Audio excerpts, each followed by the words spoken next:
बिस्मिल्लाहिर्रहमानिर्रहीम, अस्सलाम वालेकुम। सच न्यूज़ पर आप देख रहे हैं प्रोग्राम न्यूज़ और मैं हूं आपके साथ काशिफ रजा। प्रोग्राम में सबसे पहले शामिल कर लेते हैं टॉप स्टोरीज।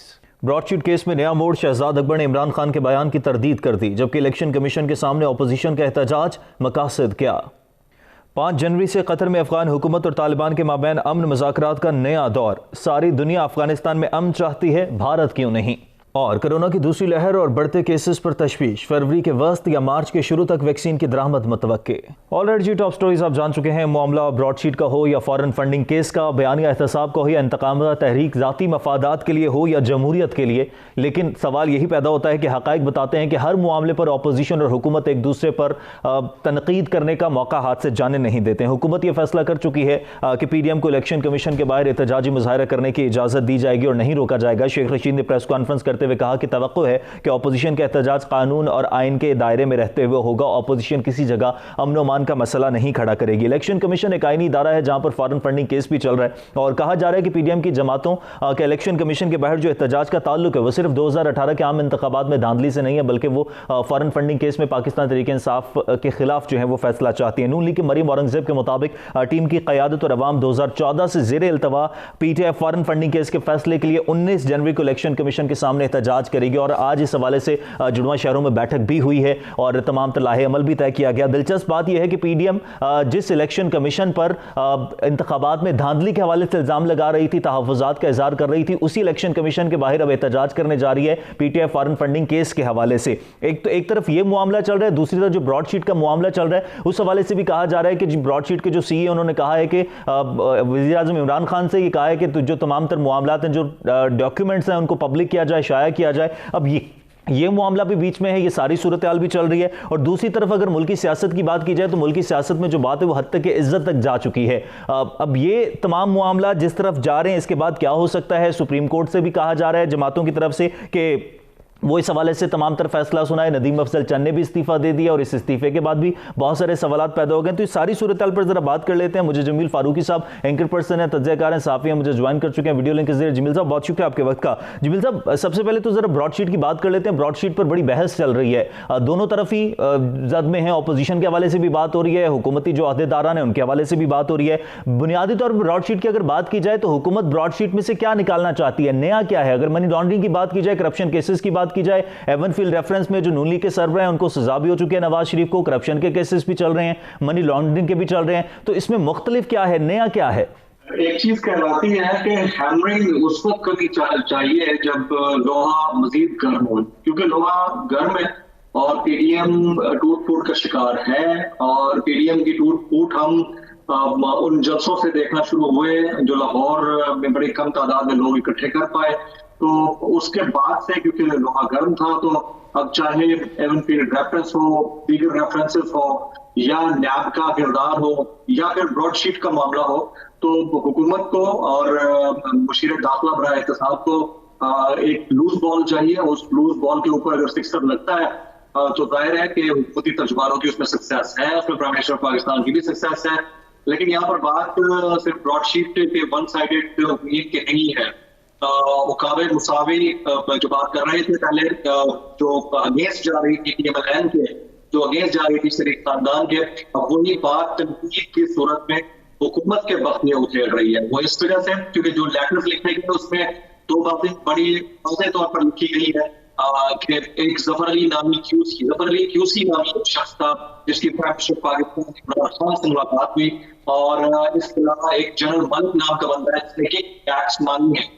जी, वो लोग हैं जो गवर्नमेंट ऑफ पाकिस्तान यानी हुकूमत पाकिस्तान के साथ मुतल्लिक थे। ये वो लोग थे खान साहब से बात करवाई, ये वो लोग थे इस मुताबिक प्राइम मिनिस्टर पाकिस्तान को मालूम होना चाहिए था। और अगर मुसावी के बयानात जो एक तरफ प्राइम मिनिस्टर पाकिस्तान को सपोर्ट करते हैं यानी PTI सपोर्ट करते हैं, वो उनकी नजर में दुरुस्त है, तो वो इल्जामात उनके इत्तेहादियों के और इनके मानों के ऊपर लग रहे हैं, तो उन इल्जामात को भी फिर प्राइम मिनिस्टर पाकिस्तान को या PTI को दुरुस्त समझना होगा। तो ये बहुत बड़ा मामला है। ब्रॉडशीट एक बड़ा पेंडोरा बॉक्स खोल चुका है।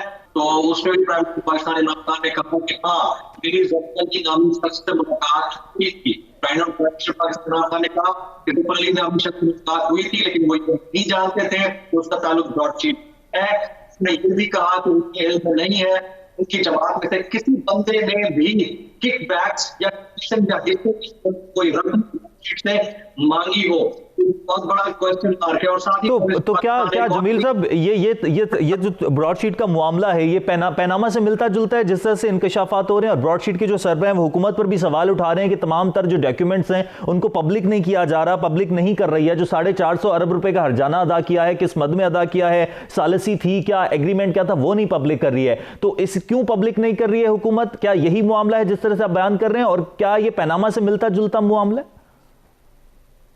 देखें, पैनामा से मिलता जुलता हो या ना हो, इसके ऊपर कंपैरेटिव एनालिसिस करना थोड़ा डिफरेंट और डिफिकल्ट काम है। लेकिन एक बात तय है कि पब्लिक करने की बात के ऊपर प्राइम मिनिस्टर ऑफ पाकिस्तान मेरे शो में ये कह चुके हैं कि वो वकाल मुसावे को ये बात कहेंगे कि वो जितनी भी तहकीकात उनके पास है या उनके पास डिटेल्स हैं, वो सिर्फ लेटर्स लिखने से बाज आए और उन तहकीकात या डिटेल्स को या इन्वेस्टिगेटिव रिपोर्ट्स को वो पब्लिक करें। ये प्राइम मिनिस्टर ऑफ पाकिस्तान ने मेरे प्रोग्राम में रिमार्क्स दिए हैं। इसका मतलब ये है कि गवर्नमेंट भी ये चाह रही है कि जो भी ब्रॉडशीट की जानिब से, मुसावी की जानिब से शरीफ खानदान के खिलाफ और फिर गवर्नमेंट के खिलाफ इल्जाम लगाए गए हैं, उनको गवर्नमेंट चाह रही है कि वो उसके प्रूफ्स दें। अगर वो प्रूफ्स नहीं देते तो कोई लीगल कार्रवाई करने जा सकती है हुकूमत पाकिस्तान। तो एक बड़ा मैटर है। अब इसके ऊपर ये कहना कि ये किस हद तक मिलता जुलता है पनामा केस से, दीगर मामला से, तो उसको तो हम एनालाइज करने में बड़ा टाइम उसके लिए चाहिए होगा। बट थिंग इज कि जब गवर्नमेंट ये कह रही है कि हम तो चाहते हैं कि इसके प्रूफ दे मुसावी और इसके ब्रॉडशीट प्रूफ, तो इसका मतलब है जो एक तासुर दिया जा रहा था कि हुकूमत भी सारे मामले में कुछ छुपाने की कोशिश कर रही है, वो तासुर गलत है। और जो कहा जा रहा था कि हुकूमती अहदेदार भी इसमें मुलव्विस हैं, कमीशन के लिए कहते रहे हैं, ये तासुर भी गलत है। हुकूमत कुछ छुपाने की कोशिश नहीं कर रही, बल्कि हुकूमत तो चाह रही है कि ये तमाम तर मामला पब्लिक हो जाए।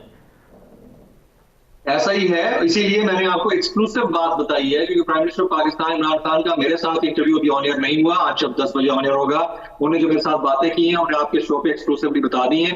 और ब्रॉडशीट के ऊपर इससे बड़ी बात अभी तक प्राइम मिनिस्टर पाकिस्तान ने न कही है और ना ही इस तरह की कोई बात सुनने में आई है। तो हुकूमत पाकिस्तान इससे चाह रही है कि अगर ब्रॉडशीट के पास कोई एक्सक्लूसिव एविडेंसेस हैं किसी के खिलाफ, चाहे वो शहजाद अकबर हो या चाहे जफर अली नामी शख्स या फिर जनरल मलिक नामी कोई बंदा, तो उनके खिलाफ वो सबूत दिया जाए और उस बंदे का नाम भी बताया जाए जिसने कि पैक्स की सूरत में ये कमीशन हासिल किया है। तो हुकूमत पाकिस्तान उसके ऊपर कानूनी चाराजोई करेगी। और अगर सिर्फ ये बात की बात है तो हुकूमत पाकिस्तान को डेंट लगाने की जो कोशिश की गई है, उस डेंट के हवाले से पाकिस्तान कानूनी चाराजोई करने का हक रखती है। तो जमील साहब, ये सारे तमाम तर मामला चल रहे हैं, मुल्की सियासत एक अजीब नहज पर आ गई है इस वक्त, और हर तरफ जो है वो चार्जशीट लेकर हर दूसरा बंदा निकल रहा है, हर तरफ इल्ज़ाम तराशी हो रही है, इल्ज़ाम लग रहे हैं। ये तमाम तर मामलात का आपको कोई एंड नजर आ रहा है कि कुछ एंड होगा, या इसी तरह से मामलात आगे बढ़ते रहेंगे और मुल्क सफर करता रहेगा? देखें, 73 साल सियासी तारीख है, यह सियासी तारीख की एक फिल्म है और इसका अलमिया सिर्फ और सिर्फ ये है कि जो भी आता है सब बात दिखाकर चला जाता है। कोई रोटी कपड़ा और मकान, कोई विजन 2050, कोई नया पाकिस्तान। लेकिन इस सारे मामले के अंदर अगर कोई पिसता है तो आम आदमी पिसता है, और फिर ये इल्जाम की सियासत जो कि तुम रहती है, चलती चली जाती है। अब तोपों का रुख गवर्नमेंट का पीडीएम यानी नून लीग की जानिब है, क्योंकि नून लीग ही वाहिद जमात है फजल रहमान के साथ खड़ी होकर जो हुकूमत को टफ टाइम देने के चक्कर में है। पीपल्स पार्टी ऑलरेडी कॉम्प्रोमाइज हो चुकी है। तो ये सियासत चलती आ रही है, चलती रहेगी, इसका दी एंड नहीं होने वाला है। हाँ, एक बात ये जरूर कही जा सकती है कि गुज़िश्ता तकरीबन 15 दिन के अंदर जो डेवलपमेंट्स हुई, खासतौर पर एक वो डेवलपमेंट जब एक ही दिन में JUI के अंदर से मौलाना शेरानी ने अपनी जमात को अलहदा किया, जब एक ही दिन में बिलावल भुट्टो जरदारी ने बैठकर ये ऐलान कर दिया कि हम सेनेट इंतखाबात में और ज़मीनी इंतखाबात में हिस्सा ले रहे हैं, और एक ही दिन में जब ख्वाजा आसिफ साहब की गिरफ्तारी हुई है, तो ये 3 बड़ी डेवलपमेंट्स के बाद पीडीएम का सिराजा बिखर गया। तो पीडीएम के अंदर वो दम थम नहीं रहा है। हाँ, गवर्नमेंट ओवरप्ले करने के लिए 2 कदम आगे बढ़कर सिक्सर मारने की कोशिश कर रही है, और इस सिक्सर मारने के चक्कर में कहीं इसको डैमेज खुद भी हो रहा है, क्योंकि जब आप छक्का मारते हैं तो हार्ड बॉल से बैट के ऊपर निशानात लगते हैं। ये बैट के ऊपर निशानात गवर्नमेंट के ऊपर भी है, इनको भी बड़ा वाइजली प्ले करना पड़ेगा। तो जमील साहब, अब आपने इंटरव्यू किया है खुसूसी तौर पर, क्या इस मामले पर भी कोई बात हुई है कि ब्रॉडशीट के हवाले से हुकूमत जो है वो दोबारा मुआहदा क्यों नहीं करना चाहती, क्यों हिचकिचा रही है? ये करेगी मुआहदा ताकि मजीद चीजें सामने आ सकें? इस सवाल से मिनिस्टर ने जवाब देने से इनकार कर दिया। उन्होंने कहा कि इसके ऊपर मैं कमेंट नहीं करना चाहूंगा, इसके ऊपर जो एक्सपर्ट्स हैं वो बात करेंगे। ब्रॉडशीट मुआहदे के हवाले से उन्होंने यही कहा कि ऐसी कोई बात नहीं है, अगर हमने करना होता तो हमने कर लेना था, और क्यों किया गया इसकी तफसीलात को किसी और वक्त देंगे। तो यकीनी तौर पर या तो उनके पास उसकी डिटेल्स नहीं होंगी या वो जवाब देना नहीं चाह रहे थे, क्योंकि ये प्रोगेटिव है शहजाद अकबर साहब का, और शहजाद अकबर साहब इस हवाले से ज्यादा बेहतर जवाब दे सकते हैं। Alright, thank you very much. Jamil Farooqui साहब मेरे साथ मौजूद थे और तफसील से बात कर रहे थे। खान साहब का इंटरव्यू भी किया उन्होंने कि ब्रॉडशीट के साथ हुकूमत दोबारा मुआहदा क्यों नहीं करना चाहती, इस पर तो उन्होंने कमेंट नहीं किया, लेकिन यह है कि हुकूमत चाहती है कि ये तमाम तर जो भी दस्तावेजात हैं वो पब्लिक हो जाएं, आवाम के सामने आ जाएं। ब्रेक लेते हैं, ब्रेक के बाद वापस आएंगे। वापस आने के बाद जरा बात करेंगे अफगान अमन अमल के हवाले से। दूसरा जो दौर है वो शुरू हुआ और ये मामला किस तरफ जा रहे हैं, इस पर बात होगी ब्रेक के बाद। देखते रहिए न्यूज़ आर।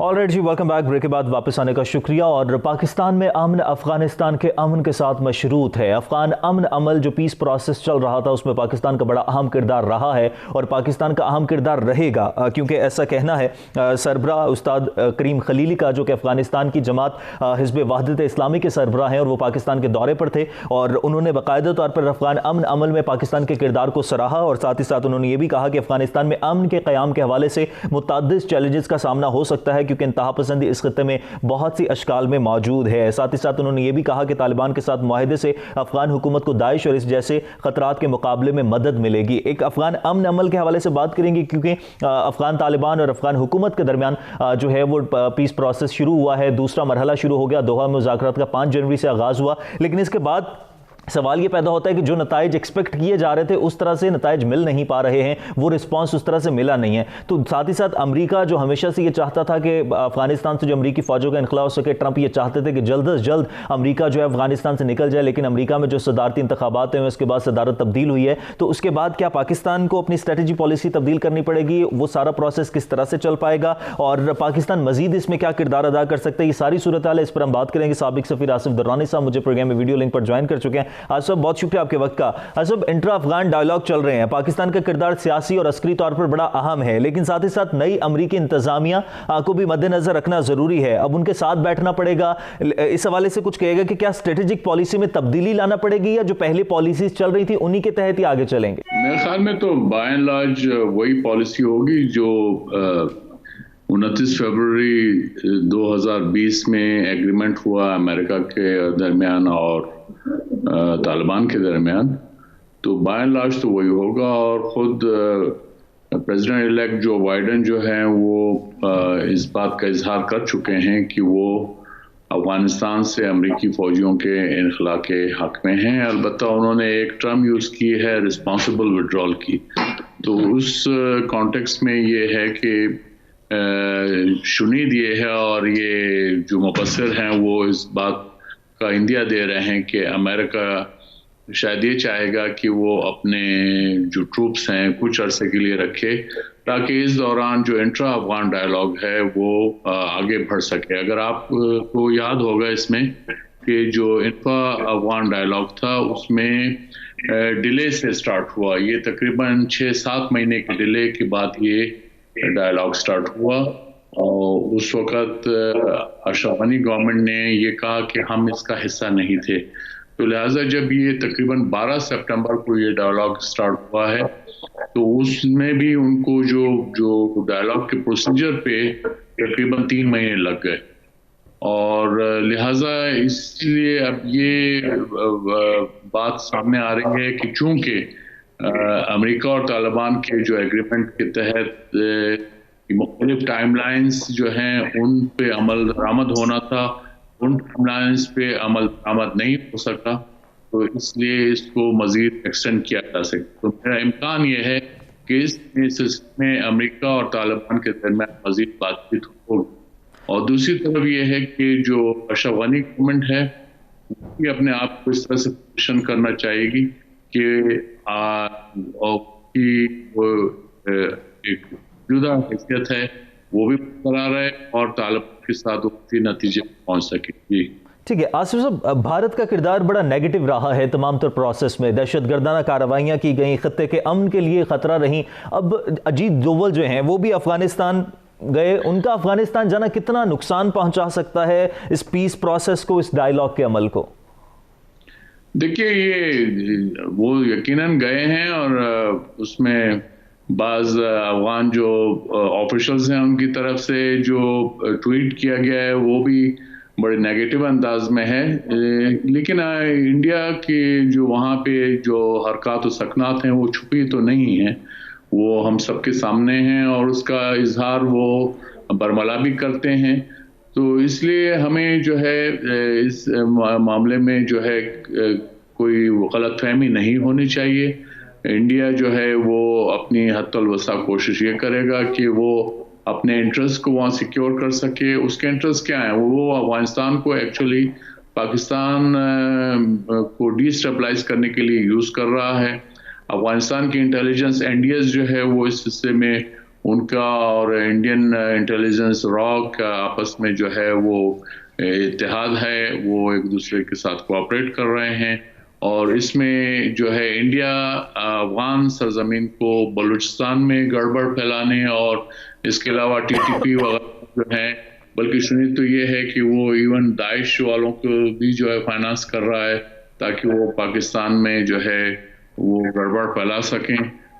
ये जो हज़ारा कम्युनिटी का मसकर हुआ है कोयटा में पिछले दिनों, उसमें भी जो है दाइश ने उसको कबूल किया है। अगर ये बात सही है तो उसमें ऐसी भी खबरें मौजूद हैं कि जिसमें इंडिया जो है उसने इन दहशतगर्द ग्रुप के साथ अपने रवाबित बनाए हुए हैं। मकसद उनका यही है कि पाकिस्तान को अंडर प्रेशर लाया जाए। जी तो लेकिन आसिफ साहब, रॉ की बढ़ती हुई तखरीबी कार्रवाइयाँ और जहाँ पर रॉ है वहाँ पर दाइश का भी इस्तेमाल होता है, ये सारी सूरत हाल पूरी दुनिया अब जानती है। इस सारी सूरत हाल में खित्ते का अमन भी दाव पर लगा हुआ है। भारत जो है वो पाकिस्तान की दुश्मनी में पूरे खित्ते का अमन दाव पर लगा रहा है। अब इस सारी सूरत हाल में पाकिस्तान का मजीद क्या किरदार हो सकता है, पाकिस्तान का क्या रोल होना चाहिए? देखिए, पाकिस्तान ने जो चूंकि अफगानिस्तान का वो है नेबर है और पाकिस्तान का एक जो रोल है वो बहरहाल अफगानिस्तान के बाकी नेबर्स से मुख्तलिफ है। उसकी एक वजह है, उसकी वजह ये है कि अफगानिस्तान और पाकिस्तान में जो एथनिकली जो पश्तून्स हैं वो दोनों साइड पे हैं बॉर्डर के, और ये एक बड़ा यूनिक फीचर है जो अफगानिस्तान का बाकी नेबर्स के साथ उस तरह से ताल्लुक नहीं है। मसलन ईरान के साथ उनकी कोई कॉमन एथनिसिटी सिवाय जो है निमरोज प्रोविंस है और वहाँ ईरान बलूचिस्तान के बाकियों के साथ नहीं है। तुर्कमेनिस्तान, उज़्बेकिस्तान, ताजिकिस्तान, इसमें उनके वो एथनिक ग्रुप्स अफगानिस्तान में मौजूद हैं, लेकिन वो उनके उस तरह से रवाबित और नहीं हैं जिस तरह से पश्तून्स के पाकिस्तान के साथ हैं। इसी तरह चाइना के साथ भी उनके उस तरह से रवाबित नहीं। तो इसमें पाकिस्तान और ईरान के अफगानिस्तान के दरमियान जो एक सिम्बायोटिक रिलेशनशिप है वो बाकी हमसाया ममालिक हैं उनका उस तरह से नहीं। उसके अलावा जो पाकिस्तान अफगानिस्तान को जो एक्सेस देता है, तकरीबन 50-60 हज़ार अफगान डेली आते हैं बॉर्डर के इस तरफ, तो और रोज़गार के लिए, बिजनेस के लिए, वो एक्सेस जो है अफगानों को अपने नेबरहुड में किसी भी मुल्क में मुयसर नहीं है। तो ये तमाम फैक्टर हैं जिसकी वजह से पाकिस्तान का एक यूनिक रिलेशनशिप है, जिसको अगर कोई एतराज़ करता है जैसे इंडिया वगैरह करते हैं, तो वो मेरे ख्याल में उन हक़ाइक़ से पूरी तरह जो है वो वाकिफ़ नहीं है। या अमेरिकन एनालिस्ट भी अगर ये बात करते हैं तो वो भी इस इनफैक्ट इन हक़ाइक़ से पूरी तरह वाकिफ़ नहीं। जी तो आसिफ साहब, ये भी कहेगा हिज़्ब वहदत इस्लामी का वफ़द पाकिस्तान आया और उनके जो सरबराह उस्ताद करीम खलीली हैं उन्होंने बड़ी अहम मुलाकातें भी की और अफ़गान अमन अमल के हवाले से भी उन्होंने बड़ी अहम गुफ्तगू की, पाकिस्तान के किरदार को भी सराहा। क्या कोई अहम पैगाम है पाकिस्तान के लिए इस सारे मामले में? मेरे ख्याल में इसको इस तरह से देखना चाहिए कि ये पाकिस्तान का आउटरीच प्रोग्राम है जिसके तहत वो तमाम अफगान जो ग्रुप्स हैं या मुजाहिदीन ग्रुप्स हैं उनको रीच आउट कर रहा है। लिहाजा पाकिस्तान सिर्फ एक ग्रुप को जो है अपना जो है फेवरेट नहीं करार दे रहा, बल्कि उसके तमाम ग्रुप्स के साथ ताल्लुकात हैं। और ये बेहतर पॉलिसी है क्योंकि आप अगर अपने जो है if you put all your eggs in one basket, ये जो माजी में ऐसा होता रहा उससे पाकिस्तान को सियासी तौर पे नुकसान पहुंचा है। तो इसलिए ये जो उस्ताद करीम खलीली का दौरा, इससे पहले उस्ताद मोहम्मद मोहक्किक तशरीफ लाए थे, फिर हिकमतयार साहब तशरीफ ला चुके हैं, उससे पहले 12 साल के बाद जो है वो डॉक्टर अब्दुल्ला तशरीफ लाए। तो ये एक उस पॉलिसी का हिस्सा है जिसके तहत पाकिस्तान जो है वो इन तमाम अफगान ग्रुप्स पे आउटरीच कर रहा है, पहुंच रहा है। जी आसिफ साहब, एक तरफ भारत इस पीस प्रोसेस को सबोताज करने की कोशिश कर रहा है पाकिस्तान से दुश्मनी में, दूसरी तरफ अमेरिका जो है वो ये चाहता है कि जल्द अज जल्द अमेरिकी फौजों का जो है अफगानिस्तान से इनखला हो जाए और पाकिस्तान के किरदार का मोतरफ भी है। लेकिन जिस तरह से आपने आगाज़ में भी जिक्र किया कि वहाँ पर सदारत तब्दील हो रही है, जो बाइडन एक लंबे अरसे तक सियासत में इसका जिक्र भी करते रहे हैं, लेकिन वहाँ की एजेंसीज के साथ वहाँ के जो CIA के नए चीफ आ रहे हैं, विलियम जे भंस जो आ रहे हैं, वो जो बाइडन की टीम का हिस्सा बनने लगे हैं, तो क्या अफगानिस्तान के लिए, खासतौर पर पाकिस्तान के लिए मैटर ऑफ बिजनेस में कोई तब्दीली देख रहे हैं आप? मेरा ख्याल नहीं है, क्योंकि जो बाइडन एडमिनिस्ट्रेशन भी जो है पाकिस्तान के साथ जो ताल्लुकात को जो देखेगी वो अफगानिस्तान के प्रिजन से देखेगी। वो अफगानिस्तान की ऐनक पहन के देखेगी और उसमें उन देखेंगे कि अफगानिस्तान में उनके मफादात किस तरह से सिक्योर होते हैं, और इस जब वो अपने ट्रूप्स का विड्रॉल चाहेंगे इस सिलसिले में वो, और ये भी है कि वो जो विड्रॉल की कॉन्टेक्स्ट में भी पाकिस्तान की जो असिस्टेंस है, हेल्प चाहेंगे, ताकि ऐसा ना होना कि जैसे अमेरिकी ट्रूप्स साइगॉन में जैसे जा रहे थे तो ऐसा भी ना हो, तो और होना भी नहीं चाहिए, क्योंकि अमेरिका बहरहाल उसका एक रोल रहा है, और अगर ये अचानक भी चले जाते हैं तो फिर अफगानिस्तान में तमाम इम्कानात, इस बात के इम्कानात मौजूद हैं कि वहाँ पे जो मौजूदा ऑर्डर है वो कोलैप्स कर जाएगा और ये किसी के भी फेवर में नहीं होगा। चूँकि अमेरिका ने ये रिस्पॉन्सिबिलिटी ली है और वो वहाँ पे अमेरिका और नेटो ट्रूप्स जो हैं अफगानिस्तान में मौजूद हैं, तो इसलिए उन पे लाजिम होता है कि वो जब विड्रॉल करें तो वो भी एक जिम्मेदाराना तरीके के साथ विड्रॉल करें। तो इस कॉन्टेक्स्ट में जब आप देखते हैं तो पाकिस्तान ने जो अब तक फैसिलिटेट किया है, अब अमेरिकन उसको अप्रिशिएट करते हैं। और विलियम बर्न्स जो है उनका CIA का चीफ अपॉइंट होना, ये इस बात की दलील है कि वो अमेरिका जो है अफगानिस्तान का डिप्लोमेटिक सोल्यूशन चाहता है।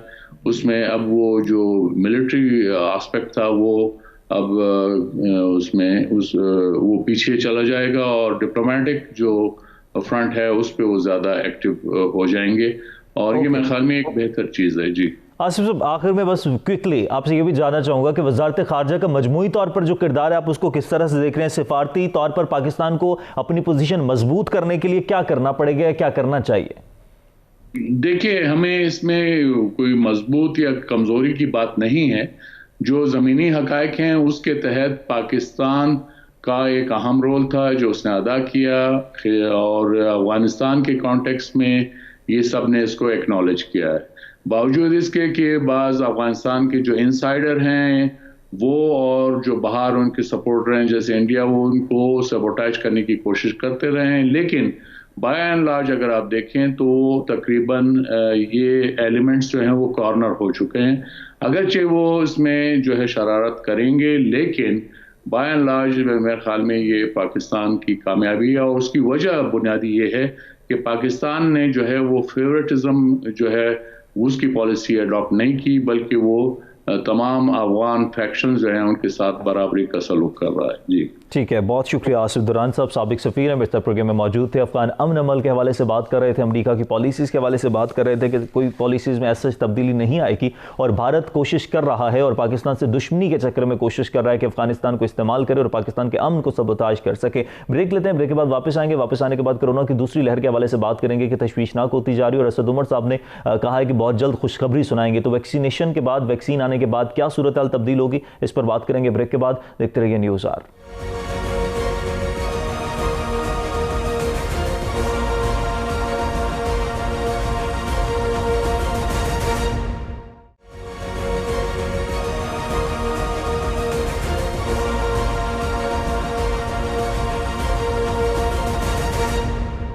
ऑलराइट जी, वेलकम बैक। ब्रेक के बाद वापस आने का शुक्रिया। कोरोना की दूसरी लहर तशवीशनाक होती जा रही है। आलमी इदारा बरए सेहत और national command and operation centre के आदादोशुमार को देखें तो 18 दिसंबर के बाद पाकिस्तान में कोरोना की रोजाना सामने आने वाले केसेस में कमी आई है और हालिया आदादोशुमार से ये उम्मीद भी पैदा हुई है कि शायद मुल्क में कोरोना की दूसरी लहर में जो है वो कमी आ रही है। जबकि जरा ये भी बता रहे हैं कि डॉक्टर फैसल सुल्तान ने कहा है कि पाकिस्तान में कोरोना की दूसरी लहर अपनी इंतहा को पहुंच चुकी है और अब केसेस कमी की तरफ जा रहे हैं। लेकिन क्या केसेस वाकईतन कमी की तरफ जा रहे हैं, इस पर बात करेंगे। साथ ही साथ दूसरी तरफ असद उमर साहब ने खुशखबरी सुनाई है कि कोरोना वैक्सीन के लिए चीनी कंपनी से बातचीत जारी है, जल्द खुशखबरी देंगे। कोरोना वैक्सीन के लिए चीनी कंपनी पाकिस्तान में वैक्सीन भेजेगी। अब सवाल यह पैदा होता है कि क्या चीन से आने वाली जो वैक्सीन है वो उस तरह से मुअस्सर होगी, उस तरह से कारगर होगी और वैक्सीन की रसाई किन लोगों तक मुमकिन हो सकेगी, कौन लोग हैं जो वैक्सीन इस्तेमाल कर सकेंगे, क्या आम आदमी तक वैक्सीन पहुंच पाएगी और या इसकी कोई अमाउंट पे करनी पड़ेगी। और दीगर ममालिक में जिस तरह से वैक्सीन का इस्तेमाल शुरू हो गया, तुर्क सदर रजब तैयब एर्दोगान ने भी वैक्सीनेशन करवा ली है, तो इसी तरह से मुख्तलिफ ममालिक में जो है वो वैक्सीनेशन का सिलसिला शुरू हो चुका है। तो पाकिस्तान में ये सिलसिला कब कहां तक पहुंचा है, पाकिस्तान में जो वैक्सीन की तैयारी का अमल शुरू हुआ था उसके हवाले से जो उसके ट्रायल भी स्टार्ट हो गए थे, उस पर हम बात करेंगे। साथ ही साथ हुकूमत ने बड़ा अहम फैसला किया है तालीमी इदारों के हवाले से कि हुकूमत ने 18 जनवरी से मुल्क भर में तालीमी इदारे खोलने का ऐलान कर लिया है। लेकिन अब सवाल यह पैदा होता है कि तालीमी इदारे खुल जाएंगे तो उसके बाद पहले भी तालीमी इदारे खोलने का फैसला किया गया था, लेकिन जिस तरह से कोरोना केसेस में इजाफा हुआ था तो तालीमी इदारे फिर से बंद कर दिए गए थे। तो क्या एसओपीज पर अमल दरामद पहले ही नहीं हो रहा है, तो उसके बाद एसओपीज पर अमल दरामद किस तरह से करवाया जाएगा, इस पर बात करेंगे। और केसेस बढ़ते भी जा रहे हैं, कुछ रोज ऐसे होते हैं कि जिनमें शरह बहुत ज्यादा होती है, कुछ रोज ऐसे होते हैं जिनमें शरह कम हो जाती है। अभी गुज़िश्ता रोज में मुल्क भर में कोरोना के बायस 45 अफराद इंतकाल कर चुके हैं। सारी सूरत हाल पर हम बात करेंगे। मुझे प्रोग्राम में ज्वाइन किया वीडियो लिंक के जरिए डॉक्टर सईद अख्तर साहब ने, सदर PKLI हैं। डॉक्टर साहब बहुत शुक्रिया आपके वक्त का। डॉक्टर साहब, आप शुरू से ही, आगाज से ही कोरोना की जो भी सूरत हाल चल रही है उस पर बात भी कर रहे हैं, उस पर आप नजर भी रखे हुए हैं, वैक्सीनेशन के हवाले से भी बात कर रहे हैं। सबसे पहले तो आपसे यह जानना चाहूंगा कि कोरोना की लहर के हवाले से क्या सूरत हाल है इस वक्त, वाकईतन सूरत हाल तशवीशनाक है, केसेस कम हो रहे हैं या जिस तरह से पीक पर जाने के बाद केसेस में कमी आती है उस तरह से कमी नहीं आ रही है? देखिए, अभी ये कहना बहुत काबिल वक्त है, इसमें तो कोई शक नहीं है कि रिलेटिवली स्पीकिंग जो ascending part of the graph था वो अब फ्लैटन आउट हुआ है और थोड़ा सा शायद नीचे की तरफ आ रहा है। लेकिन ये बहुत शॉर्ट ड्यूरेशन है जिसकी बेस पे ये फैसला कर लेना कि ये वबा टल चुकी है और ये एक्चुअली ग्राफ इसका बीमारी के नीचे आ रहा है, ये अभी बहुत काबिल वक्त है। तो हमें अपने गार्ड्स को लूज़ नहीं करना है और ये बात हम मल्टीपल टाइम डिस्कस कर चुके हैं कि इवन आफ्टर वैक्सीनेशन जो पब्लिक हेल्थ मेजर्स हैं उनको हमें एक्सेप्ट करना पड़ेगा। हमें ये बिल्कुल विदाउट एनी डिबेट और डाउट अपने माइंड में एक्सेप्ट करना पड़ेगा कि ये साल और शायद अगला साल भी हमें इन पब्लिक हेल्थ मेजर के साथ गुजारना पड़े। लिहाजा मास्क, डिस्टेंस और हाथ में सफाई, आंखों की प्रोटेक्शन, इनको हम अभी से इंश्योर करें, चाहे वो वैक्सीन लगे या ना लगे, और जब तक वो वैक्सीन आए और उसके और जो आजकल जो बीमारी नीचे आ रही है इससे हमें अपने गार्ड्स को लूज नहीं करना चाहिए। सही। वो डॉक्टर साहब, वैक्सीन की जो बात हो रही है कि वैक्सीन चाइना से आएगी, वैक्सीन के हवाले से असद उमर साहब ने कहा भी है कि बहुत जल्द चाइना से पाकिस्तान में वैक्सीन पहुंच जाएगी, किस हद तक मौसर होगी, क्या रिजल्ट्स होंगे? देखिए, ये कहना बहुत कबल वक्त है क्योंकि अभी डेटा हमारे सामने नहीं है। आज मैं देख रहा था कि जो हेल्थ मिनिस्टर साहब ने ये कहा है कि अभी तक हमने ऑर्डर ही नहीं किया, तो ये कहना कि बहुत जल्दी वैक्सीन आ जाएगी, ये दो कॉन्ट्राडिक्टरी स्टेटमेंट्स हैं। अल्लाह करे कि वैक्सीन जल्द से जल्द आए, क्योंकि आज ही मैं उनका ट्वीट देख रहा था डॉक्टर फैसल सुल्तान साहब का, जिसमें उन्होंने कहा कि अभी तक हमने ऑर्डर नहीं किया। और आपको पता होना चाहिए कि ये इसमें बेतहाशा मराहिल होते हैं बिटवीन ऑर्डरिंग एंड प्रोक्योरमेंट, और फिर प्रोक्योरमेंट के बाद उसका डिसेमिनेशन, उसका एग्जीक्यूशन, लोगों तक पहुँचाना। तो हम ऑलरेडी गेम में बहुत पीछे हैं, तो अल्लाह करे कि ये वैक्सीन जल्दी आए, क्योंकि देखिए हमारे पास और कोई चॉइस नहीं है। आई विश के ये बात में पहले बहुत दफ़ा डिस्कस कर चुके हैं कि किसी भी एपिडेमिक की प्रिपरेशन में उसकी जो तैयारी में जो उसकी तैयारी जो है या एपिडेमिक से मुकाबला करने के लिए उसकी जो तैयारी है वो 50% ऑफ द वॉर है। और बदकिस्मती से मैं देखता हूँ कि हम हर स्टेज पे, चाहे वो लोगों को कंटेन करने का मामला हो बलूचिस्तान बॉर्डर पे या लेबॉर्ट्री को बेहतर बनाने का, हम बहुत अहेड ऑफ द नहीं है, हम हमेशा बिहाइंड द पावर कर्व ये हम नुकसान में। तो इसलिए बड़ा ज़रूरी है कि हम वैक्सीन पे जल्द से जल्द काम करें। प्रोक्योरमेंट के प्रोसेस को एक्सपेडाइट करें और एक जामे प्लान, चूँकि प्लान का एक आसान काम नहीं होगा, तो इस पे क्या पेशरफ्त हो चुकी है ये, चूँकि ये एक ऐसी गुफ्तगू है हम उससे वाकिफ नहीं। आई एम श्योर कि गवर्नमेंट भी काफ़ी सारा काम कर चुकी है ऊपर, लेकिन जब तक वो एग्जीक्यूट नहीं हो जाता मामला और वैक्सीनेशन का प्रोसेस शुरू हो जाता, ये नहीं इंतहाई से इस बात का मुंतज़िर। अच्छा, ये तो डॉक्टर साहब बात होगी जो बाहर से हमने वैक्सीन मंगवानी है, चाइना से या दीगर ममालिक से। पाकिस्तान में भी वैक्सीन के ट्रायल चल रहे थे, पाकिस्तान में भी वैक्सीनेशन की जो तैयारी है वो चल रही थी, ट्रायल भी शुरू हो गए थे, उस हवाले से क्या पेशरफ्त हो सकी है? नहीं, वो तो देखिए, वो ट्रायल तो जो साइनोवैक के हो रहे थे और साइनोफार्म के, वो सिर्फ ये चीज़ देखने के लिए हो रहे हैं कि ये वैक्सीन हमारे यहाँ कितनी इफेक्टिव रहेगी। ये एक इंटरनेशनल ट्रायल का हिस्सा था जिसमें हम भी शामिल हैं। उससे ये पता चलेगा कि आया ये वैक्सीन इफेक्टिव है भी कि नहीं है, क्योंकि किसी भी वैक्सीन को एक्सेप्ट करने के लिए हमें कम से कम ये पता होना चाहिए कि 50% तो कम से कम वो काम करेगी। अगर 50% भी काम नहीं करती, तो जैसे ये साइनोवैक का जो ट्रायल हुआ, ये ब्राज़ील में जब हुआ तो इसके रिजल्ट्स थोड़े डिसअपॉइंटिंग थे, तो अब ये उसको रीट्रायल हो रहा है और बड़े स्केल पे ट्रायल हो रहा है। तो अल्लाह करे कि, लेकिन वो ट्रायल होने से आप और अवाम ये गलत फहमी में ना रहें कि वो वैक्सीन अब डिलीवरी के लिए तैयार है, उसमें तो वक्त लगेगा। लेकिन चाइना की जो दूसरी वैक्सीन है साइनोफार्म की, मैं समझता हूँ कि हमें गवर्नमेंट को इनसे, बल्कि रशियन सोर्स से, एस्ट्राजेनेका वगैरह से, इन सब से जितनी रैपिडली हम ये वैक्सीन एक्वायर कर सकते हैं और लोगों को लगा सकते हैं, उतना ही बेहतर होगा। तो डॉक्टर साहब एक और चीज़ है, इसको भी इस पर ज़रा वजाहत कीजिएगा कि जब कोरोना की पहली लहर आई थी तो बहुत ज़्यादा हाइप थी, बहुत ज़्यादा खदशा था, लोग बहुत एहतियात बरत रहे थे, जबकि कोरोना की जो दूसरी लहर है वो पहली लहर से ज़्यादा ख़तरनाक बताई जा रही है, केसेस भी ज़्यादा हैं, अमवात में भी इजाफा हो रहा है, लेकिन लोग उस तरह से एहतियात नहीं बरत रहे, उस तरह से हाइप नहीं है। क्या यूज्ड टू हो गए हैं लोग? मैं तो समझता हूँ कि ये भी आपकी गलत फहमी है। अगर आप ये समझते हैं कि पहली लेयर में, पहली उसमें बहुत ज़्यादा, मतलब मैं तो एज अ डॉक्टर बहुत इसको ऑब्जर्व करता रहा हूँ, पहली उसमें भी कि बहुत हमारा कैजुअल एटीट्यूड था। गवर्नमेंट ने भी शुरू में कोई बहुत ज़्यादा कैजुअल है डॉक्टर साहब, इस बार पहले से ज़्यादा। देखिए, 2-3 चीज़ें हैं उसमें। एक तो ये है कि लोग थक भी चुके हैं, इसके अपने मसाइल हैं, इसके अपने साइकोलॉजिकल मसाइल हैं आइसोलेशन के। लेकिन मैं समझता हूँ हम आइसोलेशन से ज़्यादा और लॉकडाउन से ज़्यादा जो बात कर रहे हैं वो प्राइमरी हेल्थ के मेजर्स की बात कर रहे हैं, जिसमें मास्क का पहनना, डिस्टेंस पे रहना और हाथ का धोना। तो लिहाजा मैं ये समझता हूँ कि हमें गवर्नमेंट के लेवल पे और लीडरशिप के लेवल पे, चाहे वो पॉलिटिकल लीडरशिप हो, चाहे वो रिलीजियस लीडरशिप हो, चाहे वो प्रोफेशनल लीडरशिप हो, चाहे वो मिलिट्री लीडरशिप हो, ये लोगों से बार बार अपील करना पड़ेगा। ये एक दिन का काम नहीं है, ये एक कांस्टेंट जिहाद है, एक कांस्टेंट स्ट्रगल है। हमें लोगों को कन्विंस करना पड़ेगा। देखिए, मैं समझता हूँ कि अब जिस स्टेज में हम आ चुके हैं काशिफ, बड़ा मुश्किल तमाम कोई ऐसा घर होगा जिसमें कोरोना ना हुआ हो, यानी फैमिली की बात। अच्छा, और फिर बहुत फैमिलीज हैं जिसमें लोगों की बड़ी डेथ्स हुई हैं। तो लोगों ने इन चीज़ों को फर्स्ट हैंड देख लिया है, मतलब ये कोई फिक्शन या कोई हवाई या तिलिस्माती बात नहीं है, ये एक ग्राउंड रियलिटी है। और मैं समझता हूँ कि इसमें लोगों को एक बहुत सीरियस रवैया दिखाना पड़ेगा। और मैं समझता हूँ इसमें गवर्नमेंट को और मीडिया तो बहुत कुछ करता रहा है, लेकिन गवर्नमेंट को और लीडरशिप को, देखिए अब उसमें मसला क्या है, लीडरशिप जो है वो टोन सेट करती है। और ये इसकी हमने बड़ी ग्रोस एग्जाम्पल देखी कि किस तरह अमेरिका में जब ट्रंप ने तो बहुत कैजुअली लिया, कितना नुकसान हुआ। और यही चीज़ मैं देखता हूँ कि हमारे जितने भी पॉलिटिकल जलसे हो रहे हैं उसमें किसी ने कोई मास्क नहीं पहना होता, हमारी जो और दीगर गैदरिंग्स हो रही हैं उसमें कोई किसी ने तो ये मैं समझता हूँ ये बड़ी गलत टोन हम सेट करें पब्लिक के, तो पब्लिक भी समझती है कि हमारे लीडर्स कुछ नहीं कर रहे, भी कुछ करने की जरूरत नहीं है। लिहाजा मैं फिर responsibility at the day leadership पे डालता हूँ, professional leadership, military leadership, religious leadership, political leadership, ये थोड़ा आगे आए और कम से कम और कुछ नहीं तो इस डिसिप्लिन का तो मुजाहिरा करें कि कम से कम मास्क पहने और एक सोशली डिस्टेंस करें अपने आप।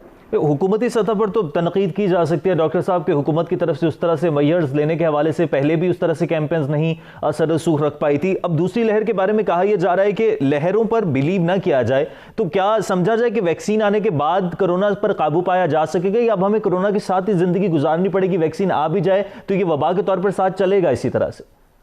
देखिए, ये इसका के बारे में भी कहना बहुत मुश्किल है। उसकी वजह यह है कि जब 2002 में सार्स कोविड-1 आया तो वो पेंडेमिक तो नहीं बनी, लेकिन वो जो लोकल एरिया में भी रहा, तो वो अब आप उसके बाद कभी हमने उसका नाम भी नहीं दोबारा सुना।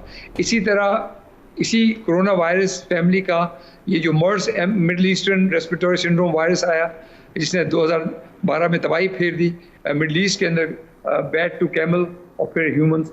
तो फिर मगर अब देखें, हमने 2012 के बाद उसका नाम भी नहीं सुना। तो ये कहना कि इसका क्या बनेगा अभी बड़ा कबल वक्त है, लेकिन एज अ साइंटिस्ट हमें इसकी बिल्कुल तैयारी करनी चाहिए। हमें अभी से लाइफस्टाइल को चेंज करना चाहिए, हमें प्रिवेंटिव मेजर्स को बिल्कुल एम्फेसाइज करना चाहिए, और हर लेवल पे, चाहे वो ऑपोजिशन हो चाहे गवर्नमेंट हो, उसको एम्फेसाइज करना चाहिए। और हमें इस तरह से तैयार, और ये भी याद रखिए काशिफ के, ये कहना कि वैक्सीन के बाद हम अपने बिल्कुल गार्ड्स लूज कर दें और हर चीज़ बहुत अच्छी हो गई है, ये बिल्कुल अहमकाना सोच होगी और बहुत कबल वक्त होगा। लिहाजा देखिए, इसमें बार बार एक ही बात रिपीट करता हूँ कि तैयारी हमारी जो है ना, वो मेक या ब्रेक कर देगी। तो हमें अपने तौर पे, वो कहते हैं ना कि prepare, do the best but prepare for the worst, तो हमें अपने आप को वर्स्ट के लिए प्रिपेयर करना चाहिए, लेकिन अल्लाह करे इसमें कोई ना कोई बेहतरी आए। डॉक्टर साहब, ये जो आज फैसला किया गया है एजुकेशन सेक्टर के हवाले से कि तमाम तर तालीमी इदारे खोल दिए जाएंगे, इससे पहले भी तालीमी इदारे खोले गए थे, और तालीमी इदारे खोलने से पहले आपको याद होगा कि बाकायदा तौर पर एक इजलास बुलाया गया था, तमाम तर मेजर्स लिए गए थे कि क्या करना है क्या नहीं करना, तो उसके बावजूद तालीमी इदारे बंद करना पड़ गए थे। अब फिर तालीमी इदारे खोलने का कहा जा रहा है, लेकिन क्या SOPs पर अमल दरामद करवाने में कामयाब हो पाएंगे? आप इस फैसले को कैसे देख रहे हैं?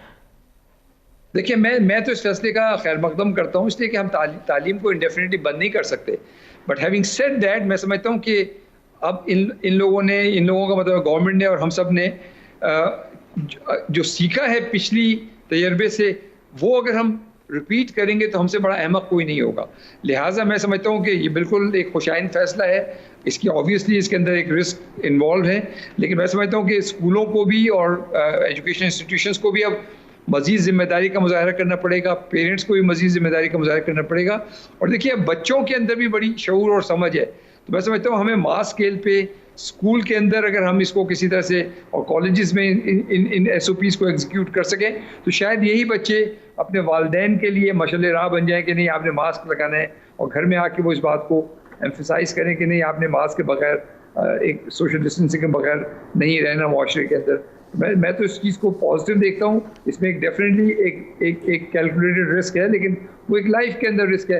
मैं समझता हूँ कि अगर हम जो हमने लास्ट एपिसोड में जो सीखा, अगर उससे हम सीख के आगे बढ़ें, तो मैं समझता हूँ ये रिस्क हमें लेना चाहिए, इसलिए कि बच्चों की तालीम भी इक्वली इम्पॉर्टेंट है। लेकिन इसके साथ साथ ज़हनी तौर पे हमें इस बात के लिए भी तैयार रहना चाहिए कि शायद हमें फिर आगे चल के ये अदारे बंद करने पड़े, अगर ये चीज़ उस तरह से नहीं हुई जिस तरह से उसको होना चाहिए। ठीक है, बहुत शुक्रिया। डॉक्टर सईद अख्तर साहब हमारे साथ मौजूद थे। और तालीमी इदारे खोलने का फैसला खुशाइंद है, हम भी इसका खैर मकदम करते हैं, लेकिन सवाल वही है कि क्या हुकूमत SOPs पर अमल दरामद कराने में कामयाब हो पाएगी, क्योंकि उस तरह से ना तो अवाम संजीदगी का मुजाहरा कर रहे हैं और ना बेहतर तरीके से SOPs पर अमल दरामद हो रहा है। और वैक्सीनेशन के हवाले से अभी तक तजाद आ रहा है। बयानात में डॉक्टर फैसल सुल्तान कहते हैं कि जी अभी तक दरामद शुरू नहीं की गई है, लेकिन दूसरी तरफ कहा जा रहा है कि खुशखबरी बहुत जल्द सुनाएंगे। अब देखते हैं कि फरवरी के वस्त में या मार्च के आगाज़ में पाकिस्तान में वैक्सीन पहुँचती है और उसके बाद कुछ कहा जा सकेगा कि कोरोना पर काबू पाया जा सकता है या नहीं पाया जा सकता। लेकिन सबसे ज़रूरी यह है कि मास्क का इस्तेमाल करें और समाजी फासला बरकरार रखें। आज के प्रोग्राम से इजाज़त दीजिए, अल्लाह ने के बाद।